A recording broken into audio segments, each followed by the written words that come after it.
Hello students, आज की class में हम आपको कक्षा 10 विज्ञान एनसीईआरटी प्रकाशन का पाठ 6 पढ़ाएंगे, जिसका नाम है जैव प्रक्रम। इसके प्रश्न उत्तर के लिखाएंगे, तो आप चैनल को लाइक शेयर एंड सब्सक्राइब करें, क्योंकि इस चैनल में क्लास 10 की एक चैप्टर से 16 चैप्टर तक की पूरी विज्ञान पढ़ाई जाएगी, जिसमें अभी तक आपके रसायन विज्ञान के चैप्टर 5 तक हुए हैं। अब आपका आज से जैव प्रक्रम जो है, जीव विज्ञान के चैप्टर चालू हो जाएंगे आज से।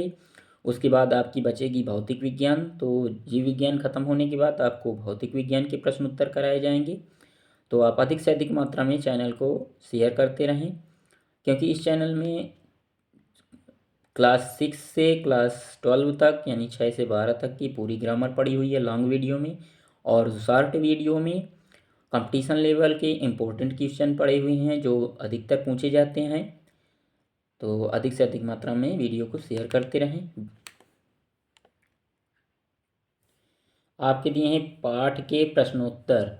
तो आपका दिया है पहला प्रश्न नंबर पॉइंट फर्स्ट। इसका पहला प्रश्न है, हमारे जैसे बहुकोशिकीय जीवों में ऑक्सीजन की आवश्यकता पूरी करने में विसरण क्यों अपर्याप्त है। क्या दिया है, हमारे जैसे बहुकोशिकीय जीवों में ऑक्सीजन की आवश्यकता पूरी करने में विसरण क्यों अपर्याप्त है।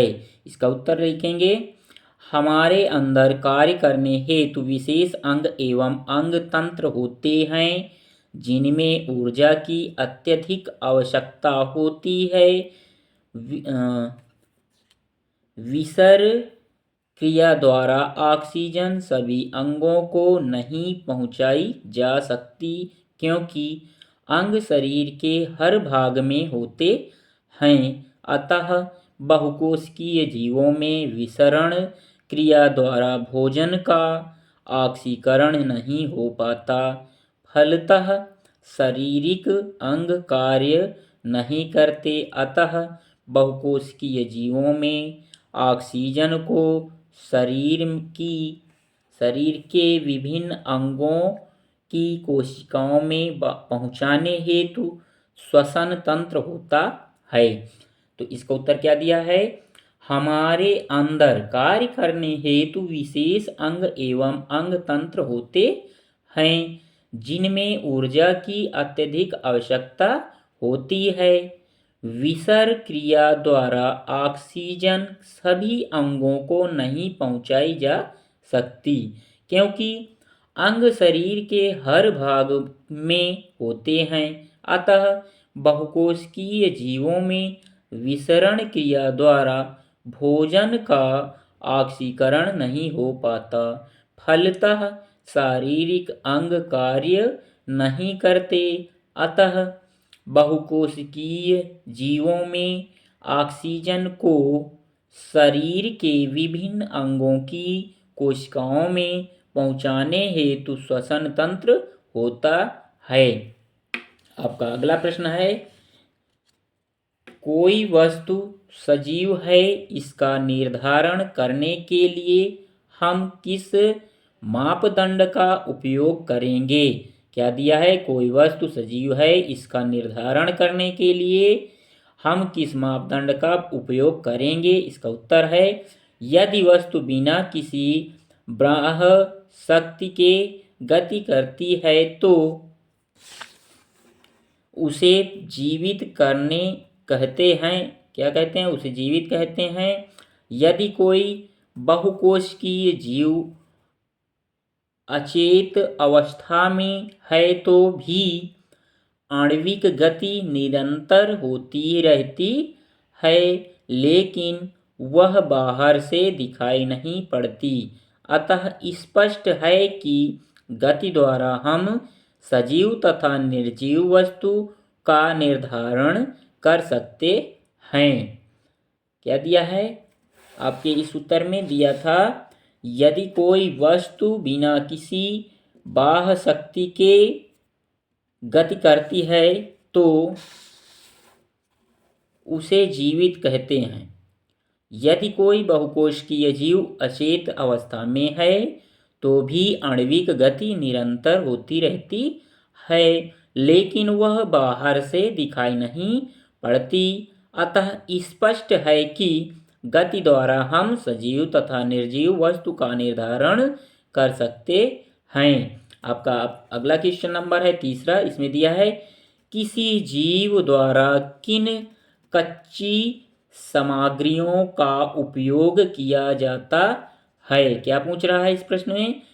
बोल रहा है किसी जीव द्वारा किन कच्ची सामग्रियों का उपयोग किया जाता है। इसका उत्तर लिखेंगे। जीवधारियों में प्रत्येक कोशिका कार्बनिक यौगिकों द्वारा निर्मित होती है, जिनमें कार्बन प्रमुख अवयव होता है। इन कोशिकाओं का जीवन काल निश्चित होता है, जिसके पश्चात जीव की मृत्यु हो जाती है। कुछ कोशिकाएं कुछ निश्चित सीमा तक विकसित होती हैं, तत्पश्चात वह विभाजित होती हैं। उसके जीवन काल में उसे सभी जैविक कार्यों को करने के लिए ऊर्जा की आवश्यकता होती है, जो उसे कार्बनिक यौगिकों के विघटन से प्राप्त होती है। ये कार्बनिक यौगिक भोजन का रूप धारण, आगे आपको अगली क्या दिया था, ये कार्बनिक यौगिक भोजन का रूप धारण करते हैं। ये भोजन ऊर्जा प्राप्ति का बाह्य यौगिक बनाते हैं। जिस प्रकार हरे पौधों में प्रकाश संश्लेषण क्रिया द्वारा ये स्वपोषी जीव भूमि से खनिज लवण लेकर वायुमंडल से कार्बन डाइऑक्साइड लेकर तथा सूर्य के प्रकाश की मदद से सभी कच्ची सामग्रियों का संयोग करके जटिल कार्बनिक पदार्थ बनाते हैं। आपका तीसरा प्रश्न का उत्तर हो गया। अब आपका चौथा प्रश्न दिया है जीवन के अनुरक्षण के लिए आप किन प्रक्रमों को आवश्यक मानेंगे।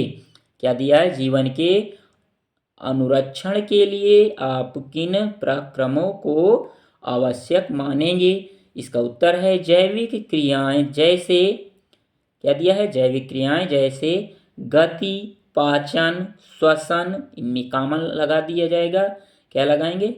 गति कामा पाचन कामा श्वसन कामा परिवहन कामा उत्सर्जन कामा वृद्धि आदि, जो जीवन को सुचारू रूप से चलाने में सहायक हैं तथा जीवन के अनुरक्षण के लिए आवश्यक हैं। तो क्या क्या आवश्यक हैं जैविक क्रियाएं? जैसे दिया है गति कामा पाचन कामा श्वसन कामा परिवहन कामा उत्सर्जन कामा वृद्धि आदि, जो जीवन को सुचारू रूप से चलाने में सहायक हैं तथा जीवन के अनुरक्षण के लिए आवश्यक हैं। आपका प्रश्न नंबर सेकंड पॉइंट दिया है। इसका पहला प्रश्न है स्वयंपोषी पोषण तथा विषमपोषी पोषण में क्या अंतर है। क्या दिया है? स्वयंपोषी पोषण तथा विषमपोषी पोषण में क्या अंतर है। आप उत्तर में एक तरफ डाल देंगे हेडिंग स्वपोषी पोषण और दूसरी तरफ डाल देंगे विषमपोषी पोषण। इनको ब्लैक पेन से या काले स्केच से ही लिखेंगे। उसके बाद पॉइंट फर्स्ट डालेंगे स्वपोषी पोषण की तरफ लिखेंगे यह पोषण हरे पौधों में पाया जाता है। इधर लिखेंगे विषमपोषी पोषण की तरफ यह पोषण कीटों तथा जंतुओं में पाया जाता है। स्वपोषी की तरफ लिखेंगे, इधर लिखेंगे पॉइंट सेकेंड यानी नंबर 2, इस पोषण में कार्बन डाइऑक्साइड तथा जल से कार्बनिक पदार्थों का निर्माण होता है। विषमपोषी की तरफ लिखेंगे जंतु अपने भोजन हेतु पौधों एवं शाकाहारी प्राणियों पर निर्भर करते हैं। स्वयंपोषी की तरफ नंबर तीसरा पॉइंट लिखेंगे पौधे प्रकाश संश्लेषण में पर्णहरित तथा सूर्य के प्रकाश की प्रयोग सूर्य के प्रकाश को प्रयोग करते हैं। इसमें यहाँ पर का लिखेंगे, सूर्य के प्रकाश का प्रयोग करते हैं। आगे लिखेंगे दूसरी तरफ विषमपोषी की तरफ, विषमपोषी पोषण में भोजन का निर्माण नहीं होता। स्वयंपोषी की तरफ नंबर चौथा लिखेंगे, पौधों को भोजन के निर्माण के लिए अकार्बनिक पदार्थों की आवश्यकता होती है। विषमपोषी की तरफ लिखेंगे, जंतुओं को अपने भोजन हेतु कार्बनिक पदार्थों की आवश्यकता होती है। आपको पेपर में यदि आप 3 पॉइंट ही इसके लिख देते हैं स्वयंपोषी और विषमपोषी के, तो पूरे नंबर मिल जाएंगे। आपका अगला प्रश्न नंबर है दूसरा, इसमें दिया है प्रकाश संश्लेषण के लिए आवश्यक कच्ची सामग्री पौधा कहाँ से प्राप्त करता है। क्या दिया है, प्रकाश संश्लेषण के लिए आवश्यक कच्ची सामग्री पौधा कहाँ से प्राप्त करता है। इसका उत्तर लिखेंगे, पौधों को प्रकाश संश्लेषण क्रिया के लिए निम्नलिखित 4 वस्तुओं की आवश्यकता होती है। उत्तर में क्या लिखेंगे, पौधों को प्रकाश संश्लेषण क्रिया के लिए निम्नलिखित 4 वस्तुओं की आवश्यकता होती है। उसके बाद पॉइंट फर्स्ट डालेंगे, जल, पौधे इसे भूमि से जड़ों द्वारा प्राप्त करते हैं। जल हेडिंग डाल देंगे काले पेन से या काली स्केच से, लिखेंगे जल के बाद पौधे इसे भूमि से जड़ों द्वारा प्राप्त करते हैं।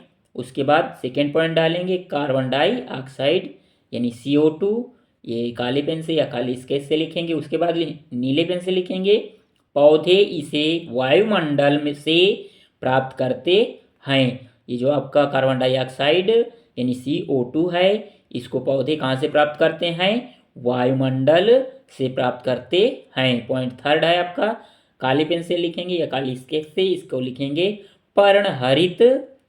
उसके बाद लिखेंगे नीले पेन से, पर्णहरित पौधे की कोशिकाओं में हरित लवक में उपचयित होता है। क्या लिखेंगे, पर्णहरित पौधे की कोशिकाओं में हरित लवक में उपस्थित होता है। आपका चौथा पॉइंट है, इसमें दिया है हेडिंग, सूर्य का प्रकाश।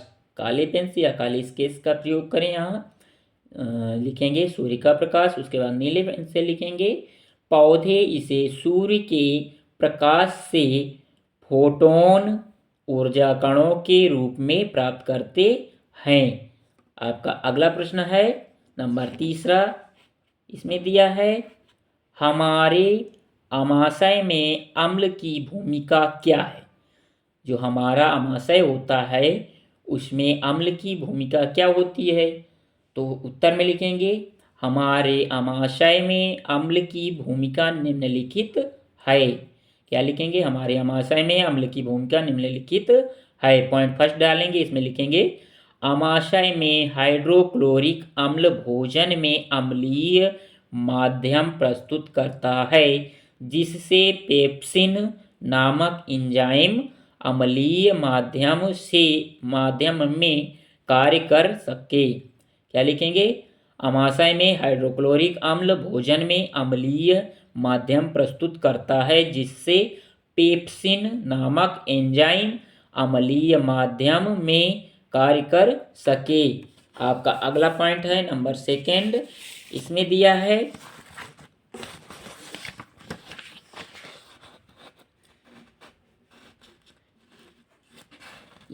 पॉइंट सेकेंड में, अम्ल भोजन में विद्यमान रोगाणुओं को अक्रियाशील एवं नष्ट करता है। जो अम्ल बनता है वह क्या करता है, भोजन में विद्यमान यानी भोजन में उपस्थित रोगाणुओं को अक्रियाशील एवं नष्ट करता है। आपका पॉइंट थर्ड है, इसमें दिया है, आमाशय में उपस्थित अम्ल भोजन को गला देता है। क्या करता है, जो भोजन आमाशय में उपस्थित होता है उसको अम्ल क्या करता है, गला देता है। नंबर 4 आपका प्रश्न दिया है, इसमें पूछता है आपसे, पाचक एंजाइमों का क्या कार्य है। जो आपके पाचक एंजाइम होते हैं इनका क्या कार्य होता है। उत्तर में लिखेंगे पाचक एंजाइम पाचक रसों में उपस्थित होते हैं जिसका कार्य भी विशिष्ट होता है। ये पाचक एंजाइम भोजन के विभिन्न पोषक तत्वों को जटिल रूप से सरल रूप में परिवर्तित करके घुलनशील बनाते हैं। जैसे पेप्सिन प्रोटीन को पेप्टोन में परिवर्तित करता है। क्या दिया है। पाचन एंजाइम पाचक रसों में उपस्थित होते हैं जिसका कार्य भी विशिष्ट होता है। ये पाचक एंजाइम भोजन के विभिन्न पोषक तत्वों को जटिल रूप से सरल रस रूप में परिवर्तित करके घुलनशील बनाते हैं। जैसे पेप्सिन प्रोटीन को पेप्टोन में परिवर्तित करता है। आपका अगला प्रश्न दिया है नंबर 5वां। इसमें पूछ रहा है आपसे पचे हुए भोजन को अवशोषित करने के लिए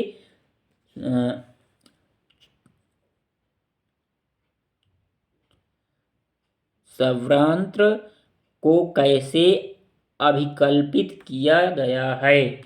क्या दिया है। ये दिया है क्षुद्रांत। इसको क्या पढ़ेंगे क्षुद्रांत। ये आपका क्षुद्रांत लिखा है। पचे हुए भोजन को अवशोषित करने के लिए क्षुद्रांत को कैसे अभिकल्पित किया गया है। ये आपका क्षुद्रांत यानी छतरी वाला छा और दवाई में आपका ये र लगा है और बड़ा की मात्रा अंक की मात्रा त्र से त्रिशूल तो क्षुद्रांत है।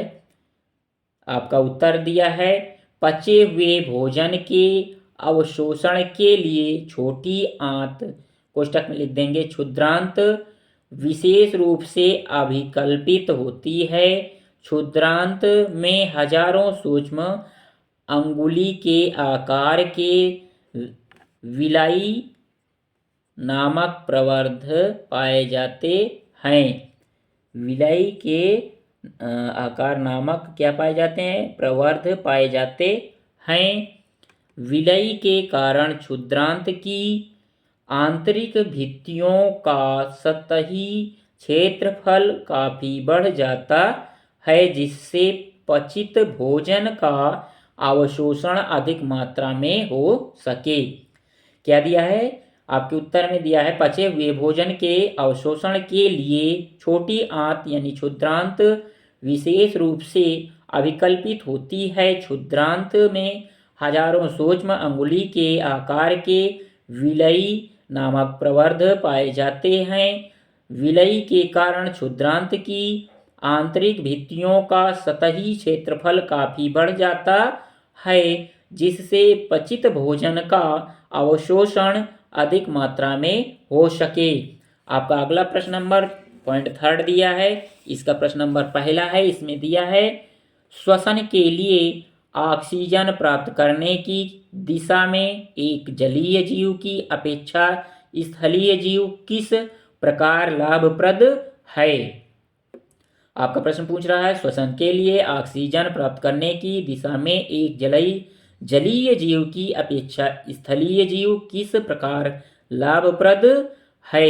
इसका उत्तर लिखेंगे स्थल की तुलना में जल में ऑक्सीजन की मात्रा बहुत कम होती है और जलीय जीव जल में घुली हुई ऑक्सीजन को श्वसन के लिए उपयोग करते हैं। अतः जलीय जीव आवश्यक ऑक्सीजन की मात्रा को प्राप्त करने हेतु तेजी से सांस लेते हैं।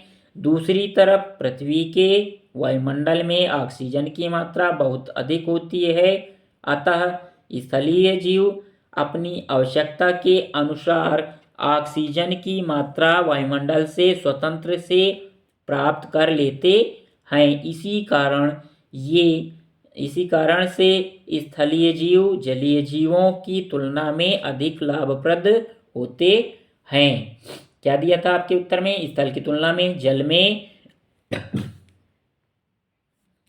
आपके उत्तर में दिया स्थल की तुलना में जल में ऑक्सीजन की मात्रा बहुत कम होती है और जलीय जीव जल में घुली हुई ऑक्सीजन को श्वसन के लिए उपयोग करते हैं। अतः जलीय जीव आवश्यक ऑक्सीजन की मात्रा को प्राप्त करने हेतु तेजी से सांस लेते हैं। दूसरी तरफ पृथ्वी के वायुमंडल में ऑक्सीजन की मात्रा बहुत अधिक होती है, अतः स्थलीय जीव अपनी आवश्यकता के अनुसार ऑक्सीजन की मात्रा वायुमंडल से स्वतंत्रता से प्राप्त कर लेते हैं। इसी कारण से स्थलीय जीव जलीय जीवों की तुलना में अधिक लाभप्रद होते हैं। आपका अगला प्रश्न नंबर 2 दिया है, इसमें पूछ रहा है ग्लूकोज के ऑक्सीकरण से भिन्न जीवों में ऊर्जा प्राप्त करने के विभिन्न पथ क्या हैं?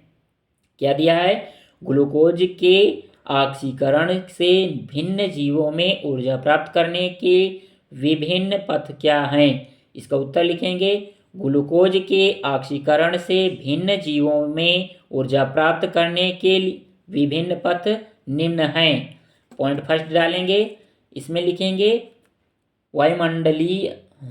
वायवीय श्वसन, हेडिंग डाल देंगे वायवीय श्वसन। इसमें लिखेंगे वायवीय श्वसन में ग्लूकोज ऑक्सीजन द्वारा पूर्ण रूप से कार्बन डाइऑक्साइड तथा जल में विखंडित हो जाता है। ग्लूकोज 6 कार्बन परमाणु का बना होता है तथा विश्लेषित होकर 3 कार्बन परमाणु पाइरूवेट के 2 अणु निर्मित करता है। किसके?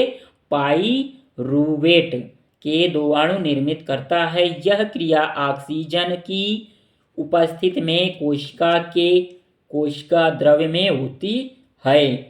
पॉइंट सेकंड दिया है आपका, इसमें दिया है हेडिंग लिख लेंगे, इसमें डाल देंगे अवायवीय श्वसन। क्या डालेंगे? अवायवीय श्वसन। इसके बाद नीले पेन से लिखेंगे इस श्वसन में सूक्ष्म जीवधारी जैसे ईस्ट ग्लूकोज को एथेनॉल तथा कार्बन डाइऑक्साइड में विखंडित करते हैं। इस विधि में ग्लूकोज का विश्लेषण कोशिका द्रव्य में होता है जो वायु की अनुपस्थिति में होता है। क्या लिखेंगे पॉइंट सेकंड में? अवायवीय श्वसन हेडिंग डाल के उसके बाद लिखेंगे इस श्वसन में सूक्ष्म जीवधारी जैसे ईस्ट ग्लूकोज को एथेनॉल तथा कार्बन डाइऑक्साइड में विखंडित करते हैं। इस विधि में ग्लूकोज का विश्लेषण कोशिका द्रव्य में होता है जो वायु की अनुपस्थिति में होता है। आपका पॉइंट थर्ड दिया है मांसपेशियों में ग्लूकोज ऑक्सीजन की कम मात्रा में विश्लेषित होता है और लैक्टिक अम्ल तथा ऊर्जा में परिवर्तित होता है। यही लैक्टिक अम्ल पेशियों में अकड़न एवं पैदा करता है। क्या करता है? अकड़न ऐंठन पैदा करता है। तीसरा पॉइंट क्या दिया था? मांसपेशियों में ग्लूकोज ऑक्सीजन की कम मात्रा में विश्लेषित होता है और लैक्टिक अम्ल तथा ऊर्जा में परिवर्तित होता है। यही लैक्टिक अम्ल पेशियों में अकड़न ऐंठन पैदा करता है। प्रश्न नंबर 3 है, इसमें दिया है मनुष्यों में ऑक्सीजन तथा कार्बन डाइऑक्साइड का परिवहन कैसे होता है? क्या दिया है? मनुष्यों में ऑक्सीजन तथा कार्बन डाइऑक्साइड का परिवहन कैसे होता है? इसका उत्तर लिखेंगे मनुष्यों में प्रमुख परिवहन तंत्र रुधिर परिसंचरण तंत्र होता है। मानव के प्रत्येक फेफड़े में अनेक सूक्ष्म इसमें दिया है कूपिकाएं होती हैं। कूपिका पर रुधिर कोशिकाओं का बना जाल होता है। इनमें बहने वाला रुधिर जब कूपिकाओं के संपर्क में आता है तो कूपिका में भरी वायु में से ऑक्सीजन विसरित होकर लाल रुधिर कणिकाओं में विद्यमान हीमोग्लोबिन में चली जाती है और शरीर की सभी कोशिकाओं में पहुंच जाती है।